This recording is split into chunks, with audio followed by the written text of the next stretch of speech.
कांग्रेस नेता राहुल गांधी ने पीएम मोदी, गृह मंत्री अमित शाह और वित्त मंत्री निर्मला सीतारमण पर उनके शेयर बाजार को लेकर दिए गए बयान पर निशाना साधा। उन्होंने पूछा कि पीएम मोदी और गृह मंत्री अमित शाह ने लोगों को निवेश करने की सलाह क्यों दी। पहली बार हमने नोट किया कि चुनाव के समय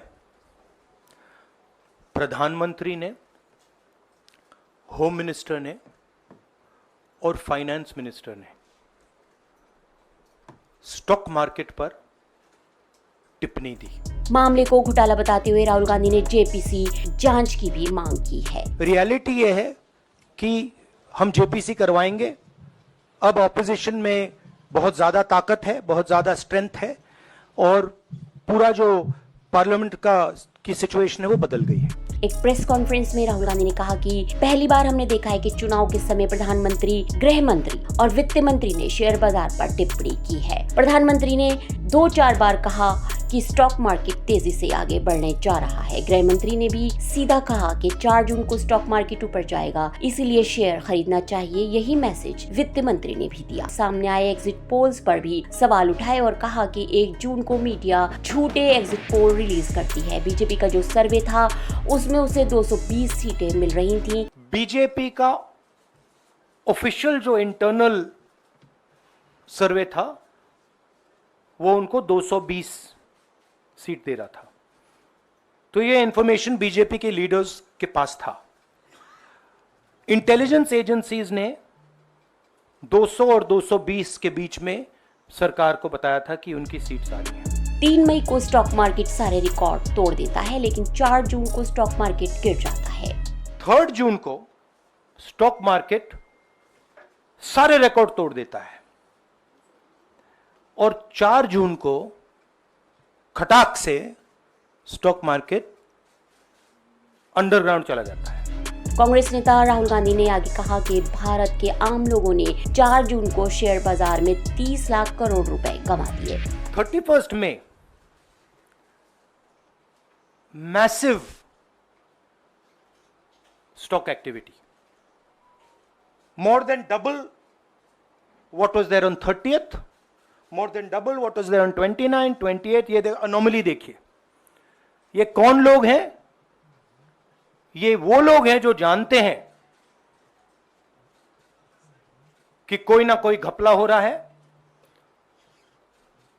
हजारों करोड़ रुपए यहां पे इन्वेस्ट हुए हैं, फॉरेन इन्वेस्टर्स ने इन्वेस्ट किए हैं और उसके बाद 30 लाख करोड़ रुपए का लॉस होता है। किसका लॉस होता है? रिटेल इन्वेस्टर्स का लॉस होता है। तो ये जो आप देख रहे हैं हिंदुस्तान की स्टॉक मार्केट की हिस्ट्री का सबसे बड़ा स्कैम है। राहुल ने इससे जुड़े 3 सवाल भी पूछे। उन्होंने पूछा कि प्रधानमंत्री और गृह मंत्री ने शेयर बाजार में निवेश करने वाले 5 करोड़ परिवारों को विशेष निवेश सलाह क्यों दी। हम जनता को एक रियलिटी बता रहे हैं कि यहां पे क्लियरली एक स्कैम हुआ है। यहां पे प्राइम मिनिस्टर ने इंडिकेट किया है, यहां पे होम मिनिस्टर ने इंडिकेट किया है, यहां पे फाइनेंस मिनिस्टर ने इंडिकेट किया है। क्या लोगों को निवेश सलाह देना उनका काम है? दोनों इंटरव्यू एक ऐसे मीडिया हाउस को दिए गए जिनका मालिक एक ही कारोबारी ग्रुप है, जिस पर शेयर बाजार में हेराफेरी करने के लिए सेबी की भी जांच चल रही है। वहीं बीजेपी फर्जी एग्जिट पोल करने वालों और संदिग्ध विदेशी निवेशकों के बीच क्या संबंध है, जिन्होंने एग्जिट पोल घोषित होने से 1 दिन पहले निवेश किया और 5 करोड़ परिवारों की कीमत पर भारी मुनाफा कमाया। तो ये क्रोनोलॉजी है। अमित शाह कहते हैं बाय शेयर्स बिफोर 4 जून। 19 में नरेंद्र मोदी जी कहते हैं stock market will break records on June 4। फिर 28 मई को रिपीट करते हैं। 1 जून मीडिया झूठे एग्जिट पोल रिलीज करती है।